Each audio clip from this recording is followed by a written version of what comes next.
August 21st, 2017, there's going to be a solar eclipse that will be seen from coast to coast.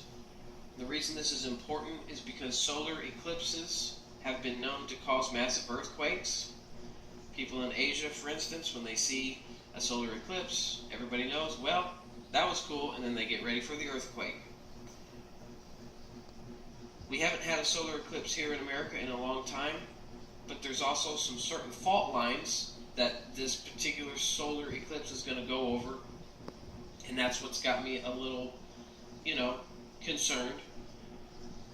Now, if you look at the chart here of where the solar eclipse is going to travel, it's going to travel right over the Cascadia Fault Line, which is out in the ocean. It's going to go right over Yellowstone National Park. I'll add there's a super volcano there. And it's going to go right over the New Madrid Fault. Now, these two particular fault lines pack a very powerful punch, and they're decades past due for an earthquake. I'm particularly concerned about the West Coast. There's a lot of cities there on the coast.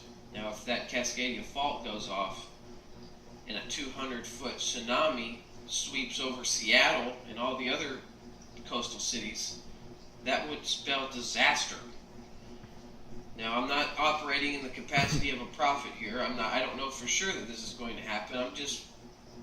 I'm adding two and two together. This could be the straw that broke the camel's back.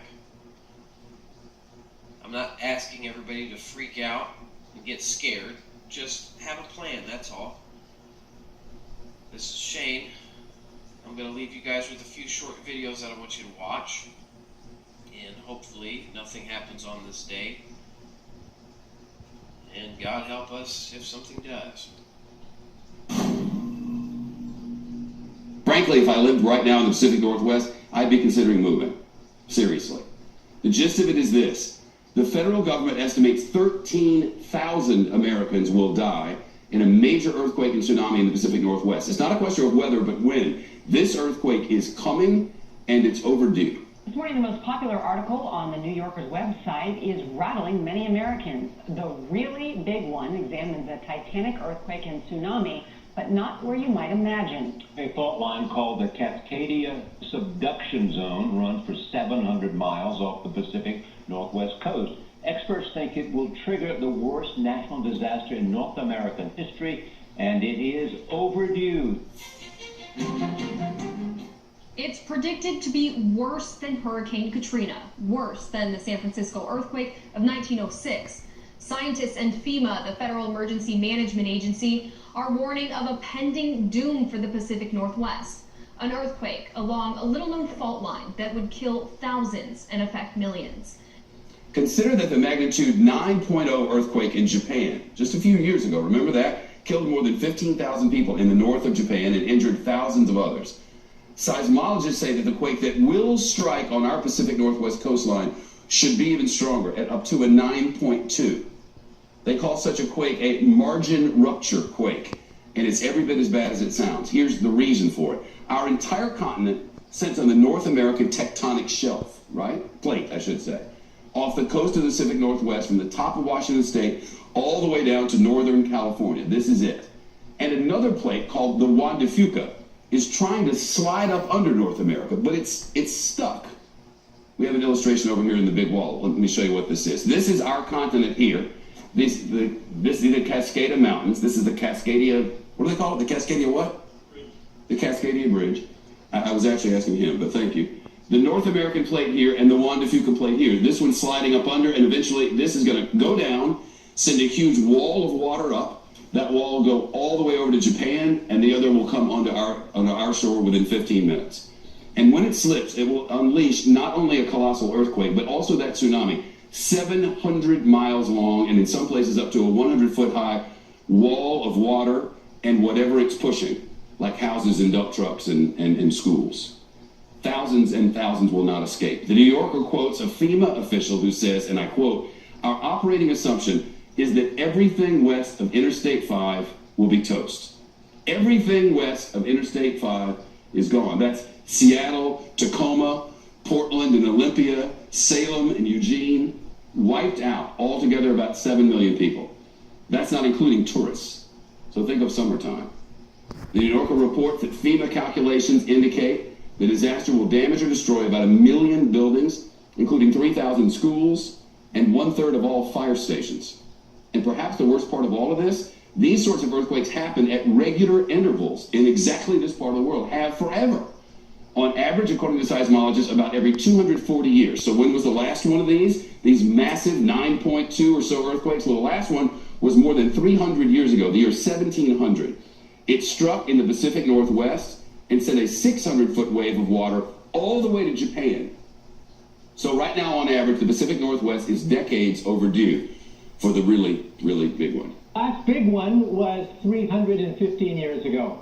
We think the cycle time is roughly 240 years. Do the math. We are overdue in this calculation with another big one. We've known about the Cascadia subduction zone for quite a while. It's a serious risk. A big earthquake in the Pacific Northwest could be the worst disaster the country has faced historically.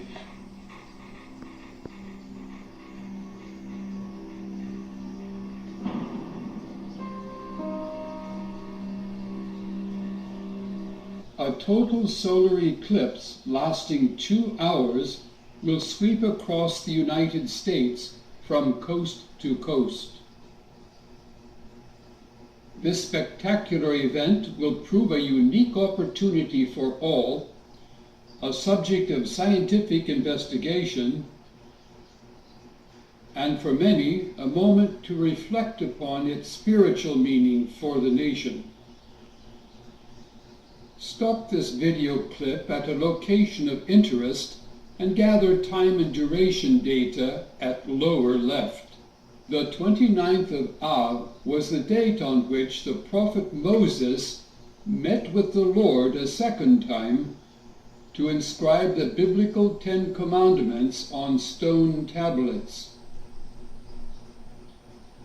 The people of Israel had violated the 10 Commandments, leading to judgment and punishment. But now they were to have a second chance to obey God's instructions and experience peace with prosperity. The United States has broken all of God's laws by its endless wars, perverted sex, financial fraud, false religions, millions of abortions, marriages against nature, drug abuse, racial slander, prostitution, love of violence, imprisonment for profit, and much more. Unless Americans repent on a massive scale and make radical changes at every level of their society, the coming eclipse will prove a harbinger of catastrophes to follow. The path of this eclipse passes over several natural structures that scientists have warned us will eventually cause immense catastrophes. The Cascadia subduction zone poses a risk of earthquakes followed by sea surges that would wipe out coastal cities and flood major cities in river valleys. That could trigger in turn major earthquakes along the San Andreas Fault, destroying major cities, putting millions of lives at risk.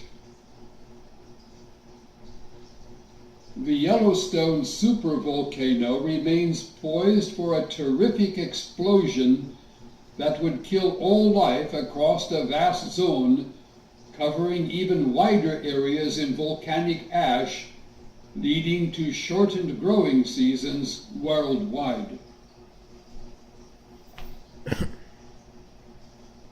The New Madrid Fault has caused super earthquakes in past centuries and will likely do so again, triggering similar activity in connected fault lines along the eastern states.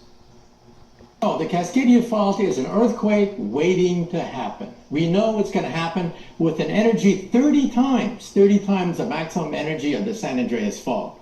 So Hollywood has us brainwashed into thinking the big one is going to be in California. No, the Cascadia Fault would pack energy 30 times the energy that the San Andreas Fault can muster. This earthquake would last 4 minutes or more, the rattling and the shaking, and then within 15 minutes they estimate this wall of water. In the entire inundation zone, you could have water up to 100 feet high. That's right, and in the inundation zone we have 70,000 people that have almost no clue as to what could happen. You know, in Japan, you have to live with earthquakes every day. Children go through tests and drills. People are conscious of this. But in the Pacific Northwest, it barely rates on the radar screen. There's something that happens before the shaking that we can sense, sensors can pick up. That's an early warning system that they have all over Japan, especially in the north and in the Tokyo area.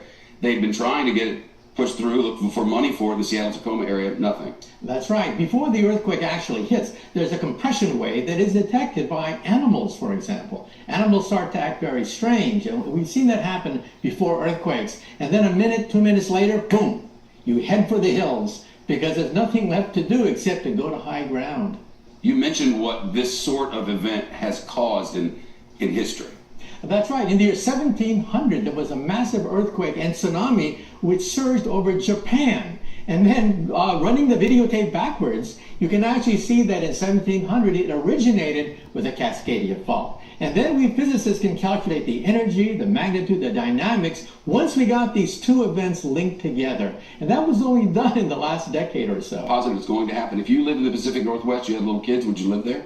I'd think twice. I would have to drill them just like what they do in Japan, be part of their life in terms of having an emergency kit, where to go in case of an emergency, what to do, what frequencies to go to, and so on and so forth.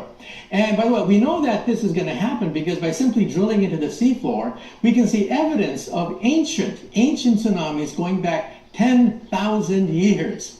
And we know that how many over that period? 41, which means that the time between the cycles is about 240 years. Wow. And it's been 315 years since the last big one. Now, of course, this is not rigorous, it's not absolute, but according to this figure, we could be overdue for another big one. Yeah, by many decades. It's nice to talk to you. Thank you. Mm-hmm. Really weird.